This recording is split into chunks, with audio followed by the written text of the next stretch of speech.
Today on My Climate Journey, our guest is Tisha Schuller, founding CEO of Adamantine Energy. At Adamantine, Tisha consults with clients ranging from Fortune 100 energy companies to nonprofit environmental organizations on topics related to energy policy, business strategy, politics, and community engagement. Tisha brings an oil and gas insider perspective to her work, having previously been president and CEO of the Colorado Oil and Gas Association and serving at present as the strategic advisor for Stanford University's Natural Gas Initiative.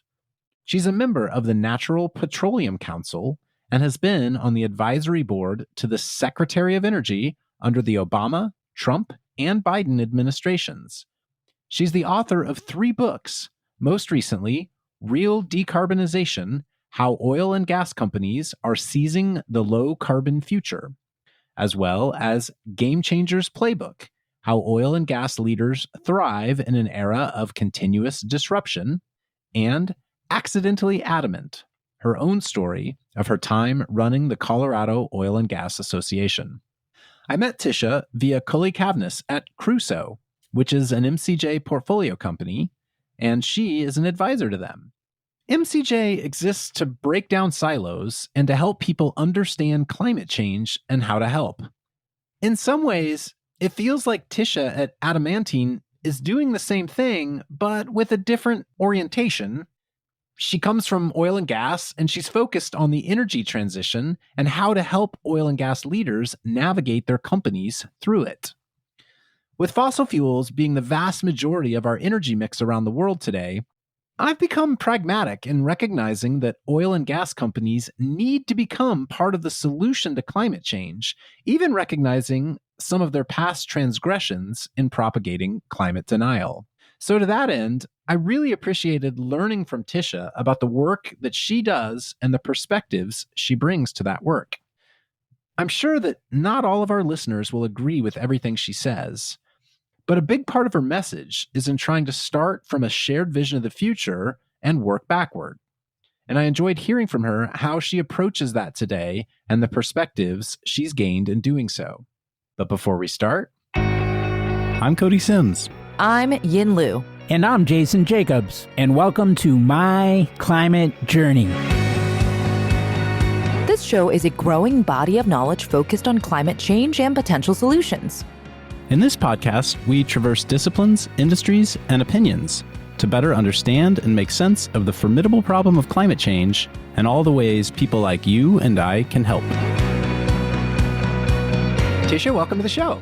Cody, thanks so much for having me. Well, boy, I have been binging on your podcast for the last few days in preparation for the show, and I am excited for all the things we're going to talk about. Maybe start with just a plug for your own pod for listeners who decide they love what you have to say and want to go ahead and follow and listen along more.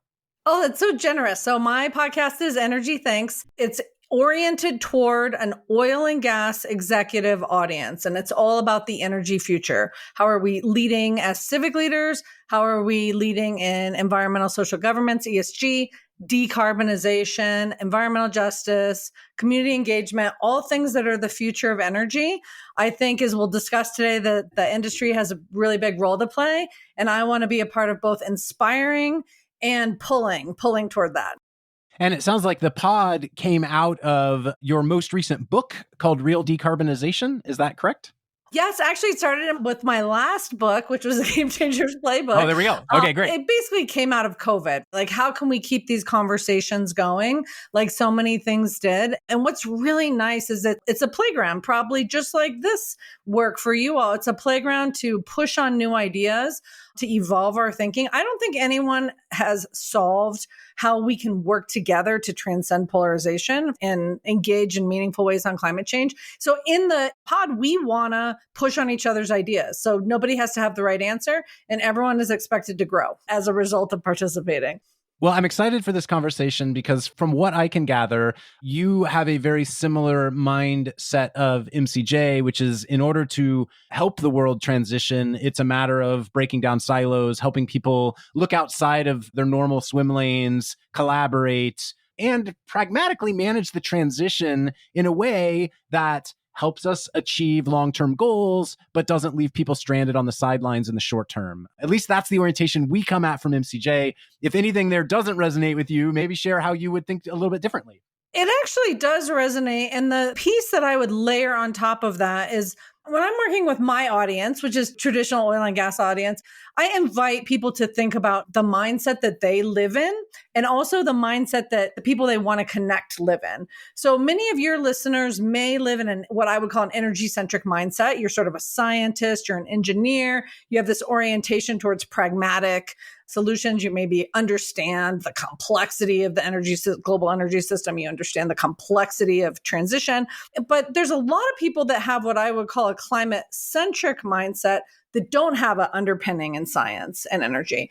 When I'm working with the oil and gas industry, I want us to be really, really mindful of a climate centric mindset that isn't science and engineering oriented. Because if we have all these conversations at the level of like, we have to rely on physics, we miss the opportunity to figure out how to connect to people, to build trust, to build rapport. And so a lot of my work layers that on, like understand your own mindset, understand the mindset of people that you want to connect to, maybe influence, maybe engage with, and then think about what can they hear? What are they interested in hearing? And I would imagine your audience has like a wide array. This isn't black and white. It's a spectrum of the way people come to these conversations. But what I value is that everyone has an identity, a very strong identity to their values. Everyone thinks they're on the side that is right and doing good. And if we can value and respect that, then we're engaging with people thinking about what can they hear? What do I have to say? How can we build trust and rapport? And so that's another layer on the work that we do. Let me pull on that thread a little bit. So let's take very, very blunt personas and say on one side of the spectrum, you have people who are wholly concerned about climate change, think that fossil fuels are evil and that they should stop immediately. On the other side of the spectrum, you have people who have been working in fossil fuel their whole careers, have a profit-minded orientation toward that, are focused on building their career and their business in that industry. In the middle, you have people who maybe a little bit left or right of each other, but in general believe that there are going to be blended solutions. It's complicated. There are engineering processes that need to take into account, and there's techno-economic sort of realities that need to be taken into account as well. Unpack a little bit about who you're helping to address, what kind of problems you're helping them think about. On the one side, we'll call it the climate-centric mindset. I think it's really important. If you're a traditional oil and gas employee, you've spent your career there, it's easy to caricature climate activists, for example, in stereotypical ways that are not helpful. So the first thing I try to do is paint a picture of individuals who believe that we have a moral obligation to get off of fossil fuels today. And I think this moral grounding is really important. This isn't just like a different enterprise. People feel in their bones that perhaps this is their life work or their motivating force. And so being just deeply respectful so that even if you sit down and you can't connect on the complexity of the energy system, you can connect on the idea of like, this is central to who you believe you are and what matters to you. On the flip side, I would characterize, say, someone who's worked in the industry their whole life as feeling that they have been energizing the world and created the level of well-being and prosperity and raising people out of poverty that has made our entire modern life possible. So although it's easy to caricature them as like, oh, profiteer oriented, I actually know the industry to be people that are just so proud of the contributions the industry has made over 150 years to bring the world to where it is today. So from that mindset, I like to then connect to that entrepreneurial mindset, that sense of pride. How are we going to lead into the next 150 years, which includes as a central tenet, decarbonization? So when I'm thinking about people from the industry, I also want to connect to the part of them that feels they have a moral obligation to contribute to the well-being of energizing the world, that believes they are waking up on the side of right. Then we're trying to figure out how to make connections between two good people with motivations that seem to be at cross purposes. But you'll notice there's no evil actors in my view of the world. Everyone is showing up. And really, I have yet to meet someone that I'm like, whoa, that person just wants to like rape and pillage the earth. Or that person just wants to there are the occasional degrowthers who say, oh, we have to reduce human population. But like 99% of everyone is all about raising people out of poverty, increasing well-being, increasing connection to nature. I want to have conversations among good people who are then looking to understand each other.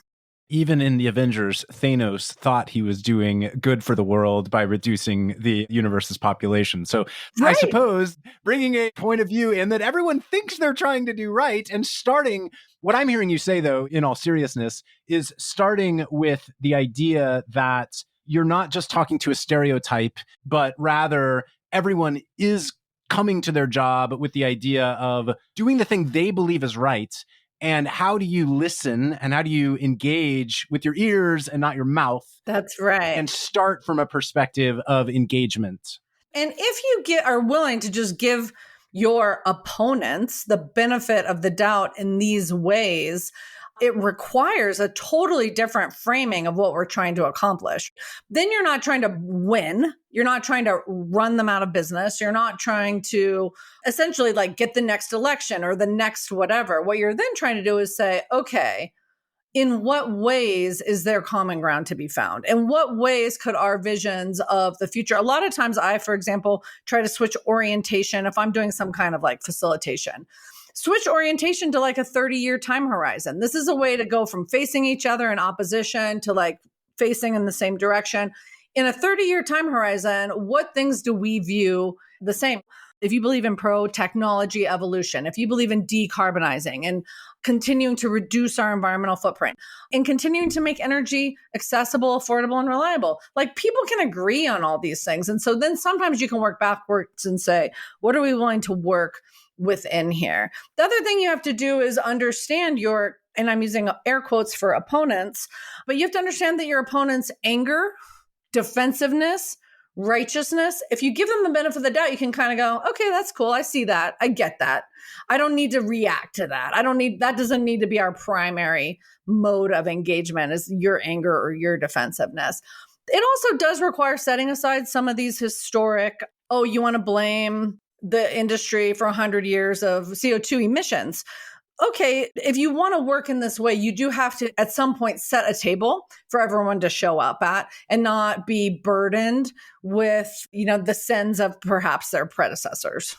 Let's go into a few specifics. You had a pod episode recently on your show where you and a colleague of yours talked about a project where I believe it was in Wyoming. Someone in the DAC space was proposing a direct air capture plant in Wyoming and trying to understand community-based sentiment of that. And you had some interesting takeaways there. So this is the idea of actually people, quote unquote, on the climate tech side, going to a more conservative community and trying to explain or understand sentiment around decarbonization-based technologies.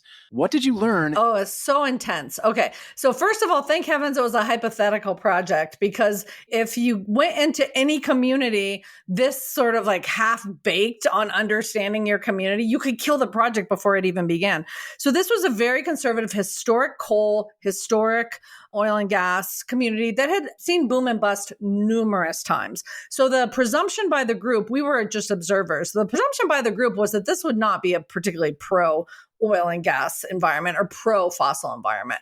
But because the politics of the area were so conservative, that identity actually trumped everything else. I mean, it's the idea people associate with their heart, not their wallet in many cases, right? Exactly. And it was shocking, for example, I think for the group that was hosting the focus group, who had come in with a lot of what I would say are sort of blue state solutions, like what role do you want labor to play?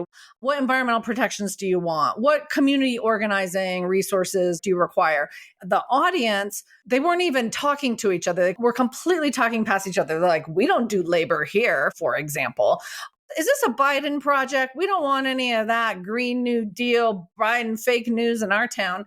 And it was just so important to understand the lay of the land. And this can go, of course, either way, like that just generic presumption of what community you're going into and what their worldview is. even though we were observers, because we speak oil and gas, we were like, can we help you with some questions? And they gave us a chance to intervene and do a little bit of translating. And then what we could find is we would say, who could bring a project like this to your community that you would trust? And they literally named oil and gas companies that were out of business, no longer in business, but they were familiar. I thought that said a lot. Even in a boom bust town, there was an understanding, a familiarity, a comfort with. Like we would believe they named their governor. If our governor brought this to the town, we would support it. So this is just the kind of thing we need to understand about how political identity orients people to everything related to energy and climate. And the only way we can actually de-escalate this polarization is if we're just deeply sensitive to it, just deeply interested in understanding what's their orientation, what's their language, what are they interested in. And we do a lot of work in environmental justice communities as well. And it's the same idea flipped differently. The language, the expectations, the orientation, the presumption of guilt and innocence, those all reside in different ways. But you can transcend it. All of this tend to be pretty lightly held. And you can transform it with listening and with the quality of your presence. If you move into a space and I want to learn, I'm here, I care, that quality of your presence can transform what might be just entrenched polarization. We recently had Elise Joshi from Gen Z for Change on the show, and they're a youth activist group, and we're one of the big proponents of the whole Stop Willow campaign. And like that feels like an example of a dialogue that really broke down, frankly, where people on all sides weren't listening and just were angry with each other. And I'm curious how you see those happen and things you think could be done to try to find common ground or find resolution. It is now more the rule than the exception that a project of any kind, an energy project, doesn't even have to be traditional fossil fuel. It could be a transmission line to a renewables project.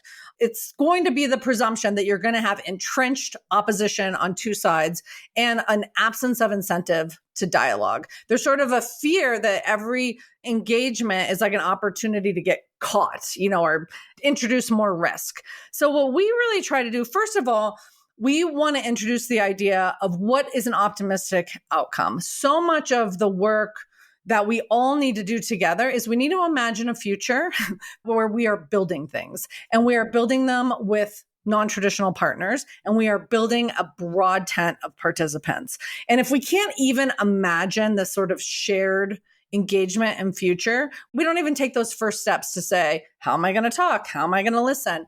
In our work at Adamantine, we are just relentless in our optimism, in our trying to create shared visions of the future, which sounds hokey and arm wavy, but the bottom line is you're not going to actually build anything with steel unless you can imagine it first and create connections and a shared vision for it in this day and age. And so a lot of it is just relentless engagement, baby steps. Even though I want to work at global scale, everything we do that's constructive is in these tiny little incremental baby steps. And all relationships are formed with the first conversation that's focused on listening. So our work goes through very systematic frameworks where there's a lot of research, then listening, then baby engagement, and then usually, when successful, some form of co-creation. I want to actually double click on the fact that you mentioned that these challenges happen not just in oil and gas projects, but across any energy project today. We also, I don't think this episode has released yet. It might by the time our conversation goes live, but I recorded recently with the head of transmission at Invenergy and talked about the wind transmission lines that they're looking to create between Kansas and Illinois and Indiana. And just frankly, it is a significant process to secure all the permitting and everything you need across all the local jurisdictions to get a long clean energy transmission project like that live and available today, which is good. Of course, you want ultimately to not have big environmental problems or run a power system through an important natural resource area for sure. You want to make sure that local jobs are managed and dealt with accordingly for sure. But if you're starting from a perspective of any expansion of energy is a problem, then it's going to be hard to find common ground. That's absolutely right. And one of the groups I serve on the board of is the Breakthrough Institute, which is really trying to support an optimistic, pro-building for the climate future approach. I just think it's so important that we know at this moment in time, it can be, this isn't a judgment, but it can be lazy to just oppose things. There are appropriate things, particularly for communities to want to engage in a meaningful way. But being an organization that stops stuff, I don't think is what the world needs anymore. We need groups that have the courage to figure out what they're going to be for, because the only way we're going to accelerate energy transition at scale is to build or transform or upgrade a whole bunch of stuff. And that to me is why I try to think about these things as transcending political divides and more about you have proponents of a project and you have communities and a world of stakeholders. And what's the way that we're going to have stakeholders be our co-creators in building energy projects? Obviously, I'm a pragmatist. I sit in the middle of this, and I do generally agree with you here. When I try to understand some of the challenges that I think people on the political left have, particularly with the expansion of oil and gas projects, I really am curious to hear your perspective on this. I hear two main arguments. One is scientific data says, IPCC report, et cetera, says we should basically not be doing more fossil fuel exploration, full stop, et cetera. Two is the historical context that people believe that they've been lied to, that oil and gas companies knew about climate change for a long time and, like the tobacco industry, were covering it up. And from those two perspectives, I feel like you get a lot of energy on the anti-oil and gas side of things that basically says, I'm going to just say all of this is bad. How do you help your clients reconcile those historical and current, with respect to IPCC reports and whatnot, challenges and, frankly, in many cases, realities? First, I'll tell you, Cody, about my personal journey. And the reason I'll do that is because for your audience, like, I'm not a credible narrator to answer either of those for all the reasons we just discussed. Like, I'm an oil and gas insider. And so what I have to say is, if I were your listener, I would presume they'd be going like 30 seconds forward, you know? So I'll tell you about my journey, because what your audience doesn't know is that I was an environmental activist.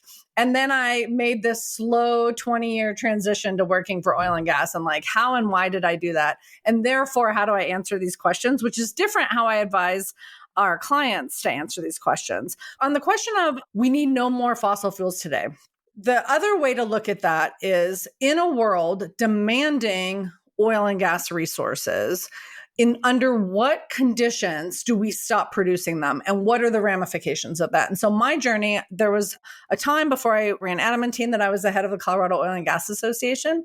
And I literally spent 2 weeks interviewing environmental activists privately to say, can we get off oil and gas? And if we can, I will quit my job and I will join the other team. We will end the production of oil and gas in Colorado, because I have a lot of confidence in my capabilities. And my assessment is that we don't actually have at scale replacements. And my assessment continues to be today, I don't see the use of oil or natural gas peaking for another decade at least. And in that context, we want to produce the oil and gas that the world's requiring from the best places possible, which I would argue is largely in the US and Canada or other environmental steward allies. So there's just a wild disconnect between a worldview that says we literally need no more oil and gas today, shut her down, and what I think is just a very complex reality of demand that makes a case for we should, in fact, keep producing because of decline of existing resources. We have to keep producing new resources, and we should produce those from the most environmentally responsible. That's my journey. So the argument on that side is, if the US were to completely divest and stop everything today, you're basically, the world is going to continue to demand this stuff, and you're basically pushing it off to the dark web. You're moving it to places that are not going to take the environmental protections that the US takes. Exactly. And that we know have absolutely no human rights, no compunctions about all the things that we care about. So yes, thank you for finishing that thought. And then on the historical, we couldn't trust the oil and gas industry. Why should we today? That is a very understandable perspective. I also find myself, because I work with people in the industry, today's oil and gas industry is almost unrecognizable from even when I started my career in the industry, which I only started working in the industry about 15 years ago. but it's almost unrecognizable. It's dominated by millennials and Gen Z. It's wildly diverse. It's very climate centric. In many ways, sometimes even people I work with who are in their 50s will say, gosh, when people bring up this Exxon thing, it's like, I was literally in kindergarten when that happened. There isn't, I think, a real opportunity for us to meet the individuals and the companies where they are. I don't actually propose that anyone say, oh, the oil and gas industry and its trade associations around the world are amazing. I say give individual companies, give individual projects an opportunity to prove their endeavors are authentic. My experience, we have the benefit with our firm of being very selective in the clients we take, so we can turn down most of the work that comes our way. That there's more well-meaning companies and projects than I could ever have capacity for. And that's because the journey toward the energy transition is directional and it's not changing. And if you're a company that has been a part of 100 years of energy history, you want to be in the next 100 years, and that's not going to look the same. So there's a small group, and we all know them well, that are like fighting for the past, but let them. I'm really interested in creating spaces, tents big enough for the individuals that say, we want to be a part of creating the accelerating progress to the energy future at scale. Let's make a space. I don't see any downside to giving individual companies, projects, and people the benefit of the doubt. Hey everyone, I'm Yin, a partner at MCJ Collective, here to take a quick minute to tell you about our MCJ membership community, which was born out of a collective thirst for peer-to-peer learning and doing that goes beyond just listening to the podcast. We started in 2019 and have grown to thousands of members globally. Each week, we're inspired by people who join with different backgrounds and points of view. What we all share is a deep curiosity to learn and a bias to action around ways to accelerate solutions to climate change. Some awesome initiatives have come out of the community. A number of founding teams have met, several nonprofits have been established, and a bunch of hiring has been done. Many early-stage investments have been made, as well as ongoing events and programming, like monthly Women in Climate meetups, idea jam sessions for early-stage founders, climate book club, art workshops, and more. Whether you've been in the climate space for a while or just embarking on your journey, having a community to support you is important.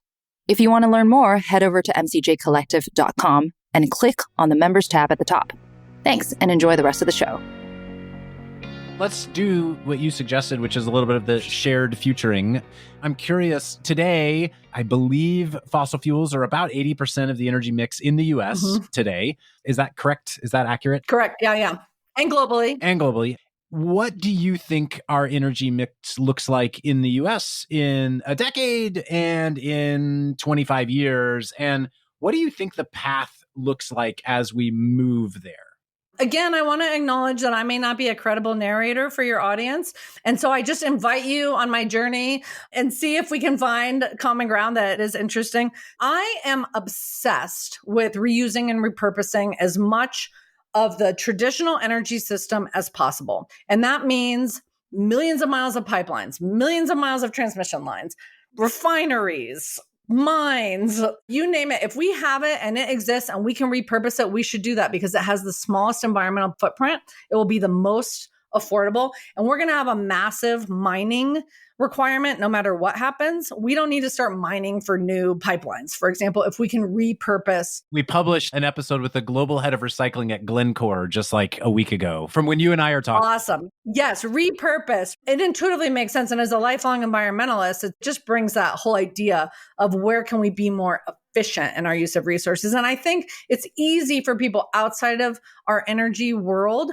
to imagine that like we're going to build a whole bunch of new stuff, but all that has to be mined and transported and built. And it's very disruptive to the environment. And it has its own huge carbon footprint.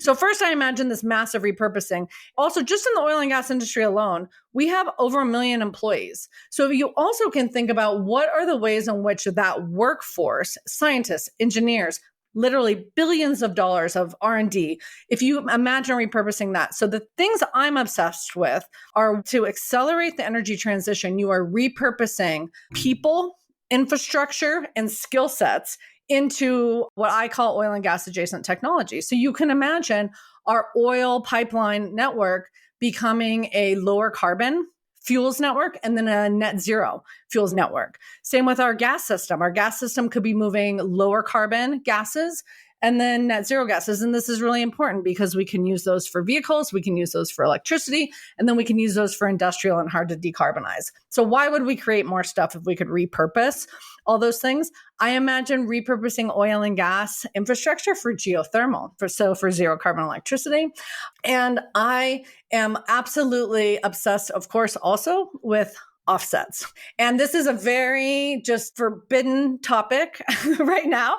If you really want to have the smallest environmental footprint in our energy transition, then we want to keep moving, for example, oil, but we want that oil to be net carbon zero or net carbon negative. And the only way that's going to happen is if we're in some way capturing carbon from point sources or from the air, and we're sequestering it either subsurface or in products like cement. When I view the energy mix, I think we accelerate progress to the extent we're willing to put our traditional industries, and I imagine you can make the same case for mining industries and maybe even coal, but those aren't my area of expertise. And we're accelerating by using all the resources to bring down the footprint. Then the amount of things we need that are new energy are limited. So you're still growing your renewables. I hope we have nuclear at scale. Imagine all the things we could do with nuclear at scale, including creating, for example, more hydrogen. So I'm really excited about an energy mix that looks largely similar, but is decarbonizing.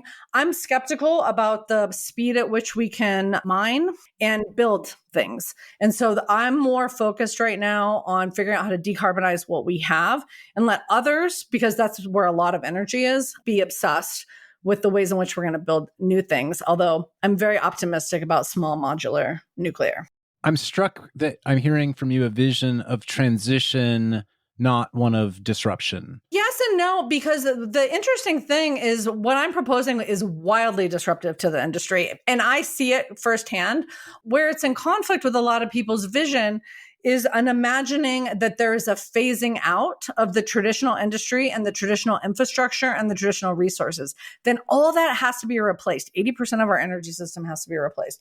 I propose instead that that's transformative. Now, the reason it's wildly disruptive is if you're an oil and gas company, this stuff is expensive, it has much lower margins, and it's super technologically complex. And so just something as simple as sequestering carbon, like this little tiny piece of the puzzle, it's going to make less money. It's going to require all new business and market systems. And so it is wildly disruptive while being the least disruptive of energy transition options. You had I thought, a great episode with Harry Bocott from McKinsey on your podcast. And he talked about, he sees in his worldview, the traditional oil and gas companies eventually becoming one of four archetypes. There were going to be traditional oil and gas who said, this is what we do. We're just going to do it better, faster, cheaper. We're going to stay focused in what we do. The world might hate us, but this is what we do. The next archetype was, he called them sustainable hydrocarbon players. So these were people who are still mostly in the business of oil and gas, but we're investing in carbon capture, direct air capture, basically doing oil and gas in as net zero a way as possible. We can talk about the work that we've seen Occidental, for example, do lately with carbon engineering and a lot of the work they're doing around carbon capture. There's some interesting parallels there, I would think, maybe in that bucket. The next archetype he had was what he called a transitioning in energy supplier, which sounded like a lot about your vision of what you were talking about, which is how do you take the infrastructure from today that is doing heavily fossil fuels and leverage as much of that as possible to be in clean gases, clean fuels, hydrogen, what have you, and then also transitioning into solar, into other things. We saw Exxon last week, from when we were recording, make an investment in lithium mining, right? So moving into that diversified energy mix. And then the fourth bucket that Harry identified were energy companies today who basically are going to stop doing fossil fuels and wholly transition into clean energy or low carbon energy suppliers. Yeah, I think your point of view or his, someone's was, yeah, people are going to be across all these things. And what's going to ultimately matter is how well you execute your plan, how well your leadership makes the transition into whichever of these directions you want to go. Sorry, that was a long setup for me, but I'm curious to hear a little bit more from you on that, because I think it goes to what you were getting at around this disruptive transition. A key point that came out of that conversation with Harry is the only option that companies don't have is to continue the status quo. I mean, that's a death knell in the absence of climate. with technological change, with consumer changing preferences on how they consume energy, the only thing you can't do is exactly what you've always done. And I'm very passionate and adamant that the companies that are arguing for some reversal to a mindset of the past, we can leave them behind. I'm okay with that. The way that I've translated what Harry said is into what we call trajectories. So companies have to pick a trajectory.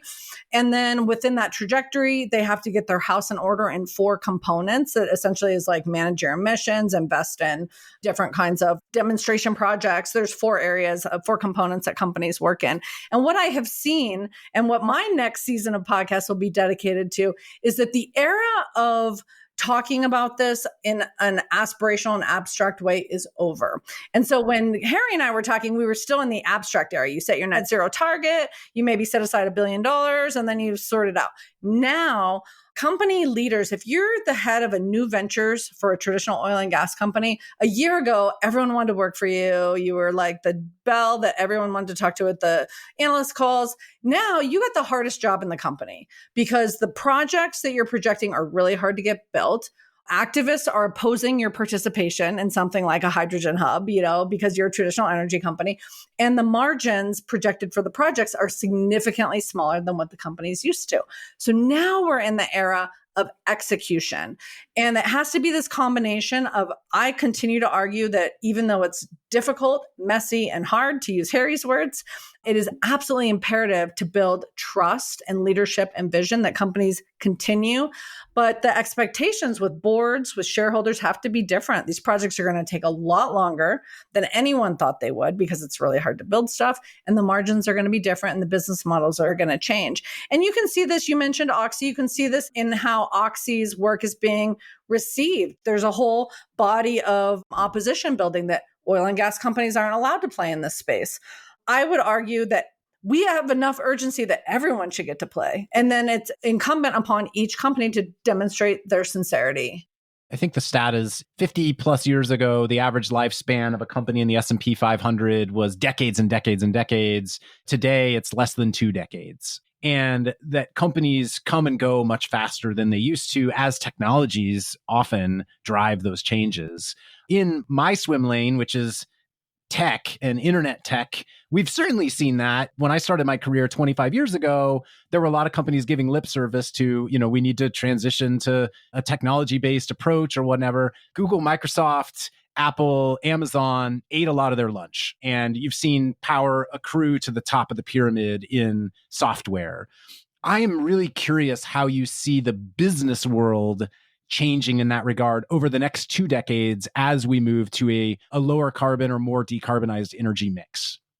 Let me answer that question with an idea that I want your feedback on, Cody, and your audience's feedback on, because this is where I live in my own little silo, and your silo might have better ideas, might improve upon my ideas. So one challenge I think is we get approached, my firm gets approached by startups. Let's just say you're a CO2 pipeline for CCS. They approach us to help them with their outreach or engagement or strategy. There's a underestimating how complicated it's going to be to permit this stuff, to get community buy-in, to build it. Now, on the other hand, we work with traditional oil and gas companies who are also in these oil and gas adjacent space. Let's say a low carbon pipeline. They have no illusions how hard this is going to be. And they have 30 people dedicated to the outreach, the permitting, et cetera. So I'm starting to think that energy transition at scale will be best suited by pairing startup, mindset, innovation, technology, but with the traditional resources of infrastructure energy companies. And that could be also utilities, transmission. For example, in Colorado, we have a whole bunch of little geothermal startups, and then we have some big companies doing geothermal. Who's going to be able to make it through the rulemakings? Who's going to make it through? You actually want to have sort of these meetings, these pairings. And to do that, that means we can't count out traditional oil and gas companies as unviable partners by definition of who they are. I think they bring a lot to the table in terms of resources and expertise. And if you can imagine also, there's a bunch of 30 and 40 somethings in these companies who just want to get their hands on building a new energy project. So there's just the will and the expertise and the resources. And I'd like to see those paired up. I don't think we want to hand the energy transition over to a bunch of startups. I don't think that there's going to be the institutional knowledge to get it done. It doesn't seem to me so far like a world that is 100% bottoms up disrupted compared to what we saw a lot of happen in software tech. You can lock a few people, in a small house in Palo Alto and invent the next big company that everything's going to gravitate toward. That doesn't seem like the case here. I see companies much more engaged in partnership, much more working toward common deployments together in this space of quote unquote climate tech than I saw earlier in my career on the software side, for sure. And my hope is that also means a more equitable future for employees, that all the value doesn't just accrue to a top handful of companies and to a top handful of executives in those companies, but rather really gets distributed out across a much broader set of skill sets, backgrounds, focus areas, et cetera.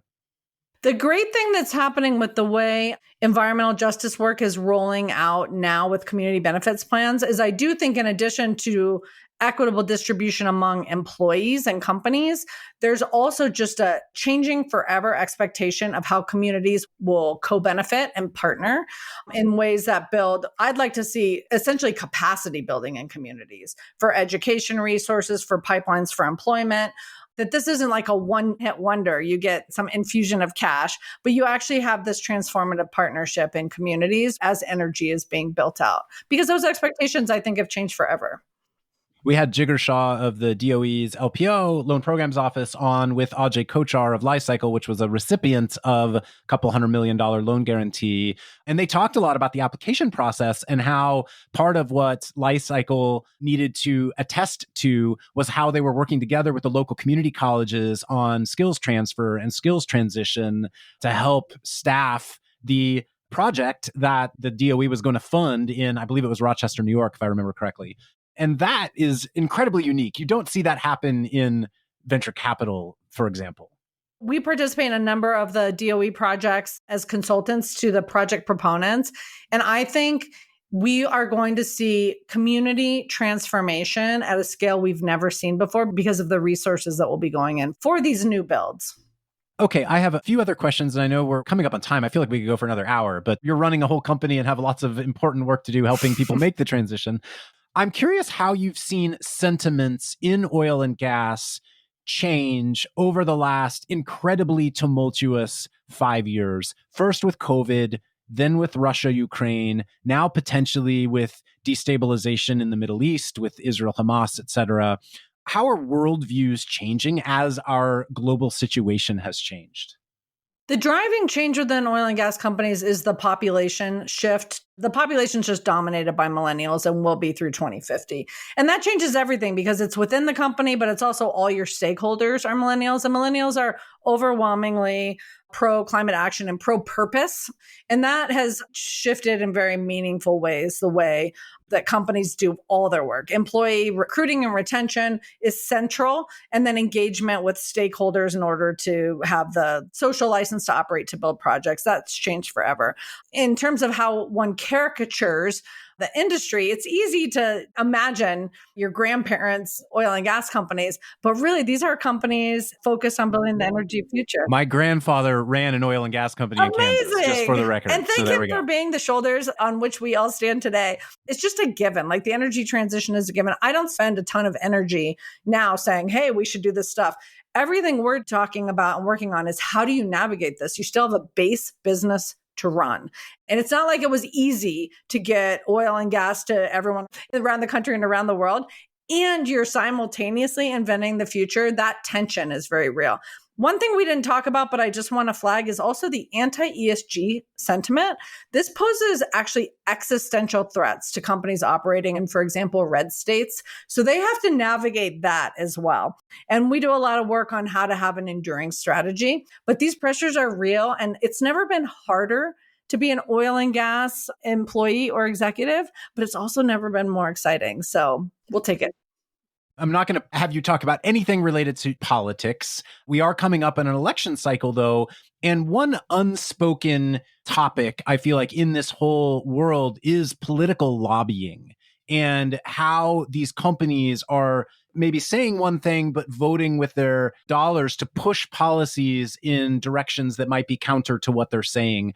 How do you recommend companies manage their lobbying dollars and lobbying activities to be aligned with a long-term vision of what they want to achieve and aware of short-term financial realities. We advise our companies unequivocally to prioritize transparency and consistency. There's just no world where you can hide anymore behind your trades or behind like some anonymous dollars. And actually, companies that are lobbying in anti-climate ways are fighting for the past also. So I would say the opportunity we have is, you can imagine Republican politicians are often putting pressures on oil and gas companies to fight for the past, to stay in the tradition. That's not helpful. So there's actually a lot of work to be done to transcend the politics of this. When climate is just an issue of the left, it actually puts all organizations in a pickle to navigate. So I'd like to transcend it. And one of the ways we could do that is by having politicians of the left create a bigger tent. When you vilify oil and gas companies, you're actually just begging them to run into the arms of the anti-climate movement. Let's not do that anymore. Let's make a bigger tent. There's room for you and your civic leadership and your great ideas and your billions of dollars and your millions of employees. And let's solve this. That's what I think we should do.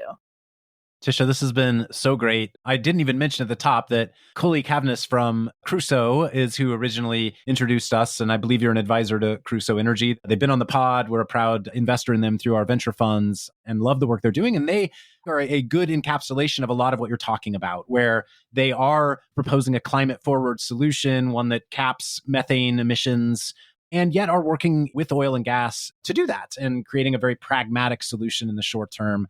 With that sentiment, I suppose, of collaboration, anything we should have talked about or any final points you want to share? I just want to thank you for the work you do. I want to thank your listeners for being a part of solving and accelerating progress as opposed to like entrenching and fighting, which is kind of easy and lazy.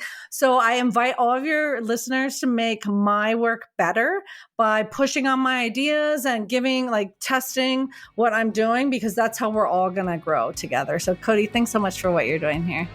Thanks again for joining us on the My Climate Journey podcast. At MCJ Collective, we're all about powering collective innovation for climate solutions by breaking down silos and unleashing problem-solving capacity. If you'd like to learn more about MCJ Collective, visit us at mcjcollective.com. And if you have a guest suggestion, let us know that via Twitter at MCJPod. For weekly climate op-eds, jobs, community events, and investment announcements from our MCJ venture funds, be sure to subscribe to our newsletter on our website. Thanks, and see you next episode.